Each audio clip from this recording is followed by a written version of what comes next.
ಅವರ ನೇತೃತ್ವದಲ್ಲಿ ಅಮ್ಮನ ತತ್ವ ಪದಗಳನ್ನು ಹೇಳುತ್ತಾ, ಸೇವೆ ಮಾಡುತ್ತಾ, ಮುಂತಾದ ಪದಗಳ ಹಾಡುತ್ತಾ ಇರುಮುಡಿಯನ್ನು ಕಟ್ಟಿದರು. ಗುರುಸ್ವಾಮಿಗಳು ಈ ಕಾರ್ಯಕ್ರಮದಲ್ಲಿ ಭಾಗವಹಿಸಿದಂತ ಭವಾನಿಗಳು ಎಂ ಶಿಶಿನಾಳ ಶರೀಫ್ ಧರಿಸಿದ ಭವಾನಿ ನಮ್ಮ ಗುರು ಭಾವನಿ 24ನೇ ವರ್ಷದ ಪೀಠವನ್ನು ಮುಂದುವರೆಸಿದರು. ಎಲ್ಲಾ ಭವಾನಿ ಮಾಲೆ ಧರಿಸಿದ ಭವಾನಿಗಳ ಜೊತೆಗೆ ಪ್ರತಿ ವರ್ಷದಂತೆ ಈ ವರ್ಷ ಕೂಡ ಕಾರ್ಯಕ್ರಮ ಯಶಸ್ವಿ ಮಾಡಿದರು.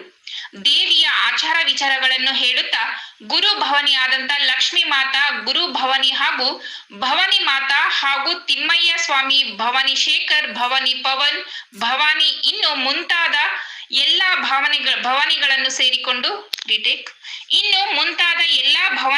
ಸೇರಿಕೊಂಡು ಅಮ್ಮನ ಸೇವೆಗೆ ಪಾತ್ರರಾದರು. ಅಂಬೇಡ್ಕರ್ ಸರ್ಕಲ್ ಹತ್ತಿರ ಸುಕ್ಲಮ್ಮ ದೇವಸ್ಥಾನದಲ್ಲಿ ಈ ಕಾರ್ಯಕ್ರಮವನ್ನು ಮುಕ್ತಾಯ ಮಾಡಿದರು.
గాజులమ్మ గాజులు ఎవరి